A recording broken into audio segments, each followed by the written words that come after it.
Implicit bias. Implicit bias. Implicit bias. 2016 was the year that implicit bias went somewhat mainstream. Yeah, so when Hillary Clinton mentioned implicit bias in the debates, our phones started blowing up, all our friends started emailing us about it. But what is implicit bias?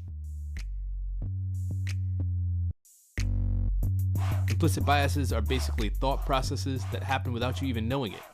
Little mental shortcuts that hold judgments you might not agree with.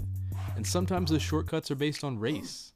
First, some clarity. Saying someone has an implicit bias is different from calling someone a racist. The word racist is a highly loaded term, right, here in American society. A lot of times, when people are using it, they're thinking of the kind of old-fashioned Ku Klux Klan style racist. But implicit bias isn't anywhere near that, explicit. Implicit bias is something that comes out of ordinary mental functioning, out of how the mind normally works. We've all grown up in a culture with media images, news images, conversations we heard at home, our education. Think of that as a fog we've been breathing our whole life. We'd never even realized it, what we were taking in. And that fog causes associations that lead to biases.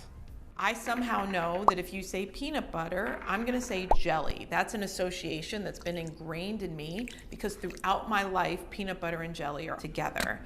And in many forms of media, there is an over-representation of Black men and violent crime being paired together. And because of that, I actually deep down inside have been taught that Black men are violent and aggressive and not to be trusted, that they're criminals, that they're thugs.